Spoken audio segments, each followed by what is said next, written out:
Place Gruau, installez-vous. Bonsoir. Bonsoir Sébastien. Alors en 2017, vous avez décidé de changer de vie après 10 ans en tant que trader, d'abord sur Paris puis à Genève. C'est ça. Qu'est-ce qui s'est passé? Il s'est passé que pour moi, ma mission était ailleurs et depuis que je me suis lancé dans la course à pied en ultra-fond depuis 2011 avec la traversée de la France en courant que j'ai réalisé, ça a été pour moi un déclic. Et j'ai toujours eu en tête de lancer ce projet, projet Explora, pour permettre aux gens d'aller au bout d'eux-mêmes et de se lancer dans des aventures d'une vie. Et donc 30 ans, une fille, 10 ans dans la même boîte, c'était le cocktail magique pour passer le cap. On se rend compte que ça arrive à beaucoup de personnes, ça, cette envie au bout d'un moment de tout lâcher, comme on l'a vu avec mon précédent invité. D'ailleurs, vous avez pu discuter avec M. Rothil avant l'émission. Oui, J'imagine que ça vous donne des idées pour la suite? Oui, on aurait aimé avoir plus de temps et on va se retrouver après. Non, extrêmement inspirant, bien sûr. Ça arrive à beaucoup de personnes, comme vous le dites. C'est vrai que on est une génération qui a plusieurs vies dans une vie. On a envie de dévorer le monde, on a envie de faire plein de choses et la routine du quotidien nous pousse à chercher des expériences toujours plus puissantes et c'est ce que nous souhaitons proposer. Alors, Explora Project, qu'est-ce que c'est concrètement? Explora Project, c'est une agence de voyage, donc agrémentée, une agence de voyage basée à Annecy. On est à l'incubateur l'Annecy Basecamp, dans un écosystème vraiment exceptionnel. C'est une agence de voyage qui est spécialisée dans les expéditions en France et à l'international pour tous les niveaux. Des expéditions de 3 jours à 15 jours, avec une spécificité, c'est d'accéder à l'autonomie. Explora Project, c'est une formation par des guides spécialisés pour que vous puissiez vivre l'expérience des grands espaces à la manière d'un explorateur, avec la possibilité de rester avec le guide si vous ne sentez pas, et la possibilité de vivre cette expérience sans guide. En autonomie. En autonomie complète, seul, ou avec sa femme, ou son mari, ou des amis, ou les copains du groupe et les amitiés que vous auriez pu lier sur le tas. Donc c'est une expérience vraiment différente, mais je crois que ça fait, et vous en savez quelque chose, des années et des années que les médias nourrissent le fantasme des expéditions, de l'explorateur, et ce qu'on voit à la télé, un jour on veut le consommer nous-mêmes, et c'est tout à fait humain. Alors comment ça marche? Alors le principe, c'est, bon évidemment, il y a des sortes de sélections, on va dire, en fonction de l'expédition dans laquelle on s'engage. Pour les expéditions de 3 jours, 4 jours en France, c'est des expéditions découvertes pour tout niveau. Même pour les enfants de plus de 12 ans. On a une expédition inédite en rafting en mai, le Chamonix-Genève intégral sur les rivières du Mont-Blanc. On a la traversée du Vercors la semaine prochaine en ski de rando Pulka. Donc là, ce sont des expéditions qui ne nécessitent pas de sélection drastique. Pour les plus gros projets, de 10 à 15 jours en Islande, en Suède, on va très bientôt ouvrir une destination dans l'Himalaya. Il y a un dossier à mettre en place, une discussion avec nous. Toute une préparation en amont? Il y a une préparation en amont, physique, une préparation technique sur place dans le pays concerné par des guides professionnels, et puis une préparation mentale avec en fait des psychologues qui vont échanger avec vous pour savoir pourquoi vous vous lancez dans ce projet-là, pourquoi aujourd'hui dans votre vie, quel est votre cap de vie, à qui vous avez besoin de prouver quelque chose. Et je crois que c'est intéressant pour donner un peu de profondeur au projet et ne pas être que dans une conduite de l'agir, mais élaborer un peu sur pourquoi est-ce qu'on se lance là-dedans. Et je crois que c'est vraiment le mal de notre société, donc c'est ce qu'on va essayer d'aider nos participants à faire. Alors 3 types d'exploration, j'ai vu sur votre site, ça correspond quoi à des niveaux de difficulté?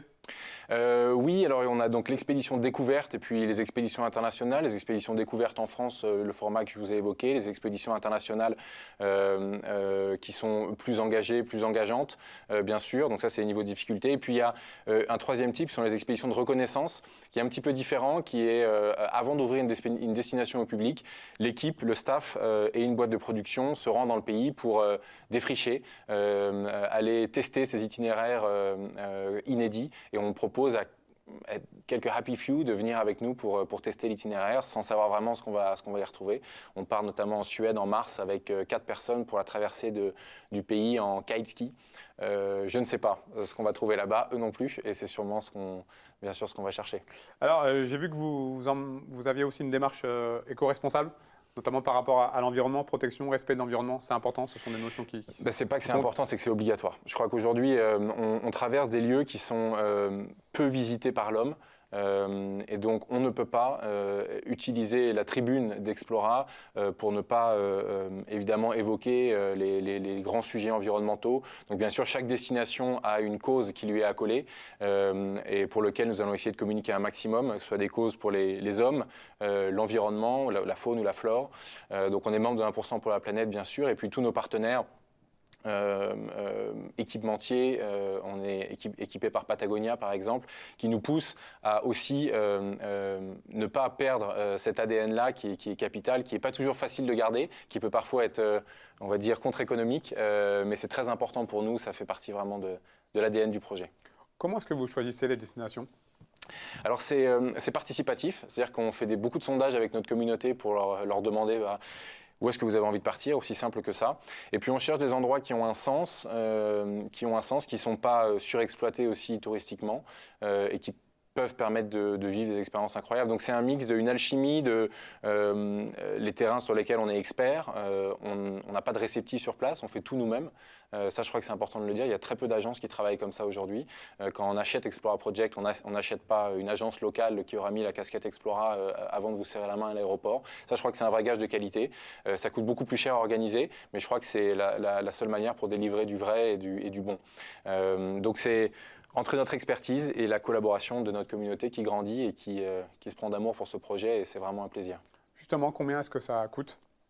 Alors, il y en a un petit peu pour tous les prix. Sur les expéditions françaises découvertes, on va être sur les tarifs aux alentours des 400-450 €. Donc, c'est vraiment des prix découvertes. C'est pour nous, pour vraiment voir les yeux émerveillés d'un enfant qui fait sa première nuit en bivouac, on va dire, et les parents qui peuvent vivre des expériences un peu différentes dans un cadre sécurisé. Et pour les destinations au plus long cours, on va être entre 4 et 5 000 € à peu près pour une quinzaine, tout compris. Donc c'est des tarifs qui sont assez acceptables et ça fait aussi partie de l'ADN du projet. Il était déjà possible de vivre des choses extraordinaires, mais à des prix assez gonflés. Donc nous nous battons chaque jour pour offrir ça au plus grand nombre. Alors pour en revenir aux expéditions, j'ai aussi vu qu'il y avait une assistance logistique et la possibilité d'avoir un suivi GPS.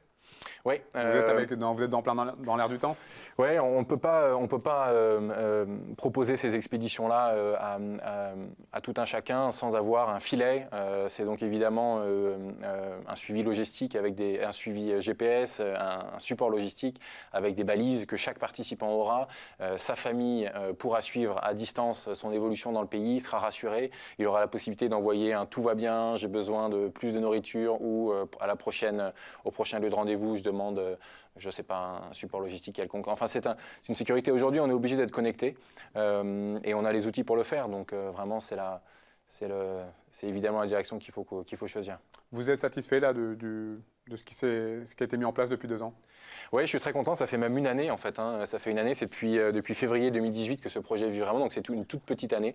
Je suis extrêmement satisfait. Je suis satisfait parce que aussi bien sur la partie investisseurs initial qui ont pu donner vie à ce projet, sur la partie partenariat équipementier avec des solides marques qui ont tout de suite compris l'ADN du projet, avec des participants qui se font le relais et des influenceurs aussi. N'ayons pas peur de l'évoquer. C'est comme ça que ça fonctionne aussi. Se font le relais de notre marque. Moi, je suis extrêmement fier de ce qui est en train de se passer. Cette communauté, elle grandit. Elle nous dépasse presque aujourd'hui dans l'engouement que les participants ont pour notre projet. Donc vraiment, on est dans la phase de production d'expédition et on a envie de vous proposer un maximum de dates. Il y en a plein qui arrivent au printemps et je vous invite tous à nous suivre sur les réseaux sociaux pour rester connectés. Merci beaucoup. Je vous en prie. Au revoir. Allez, j'accueille nouveau Victor.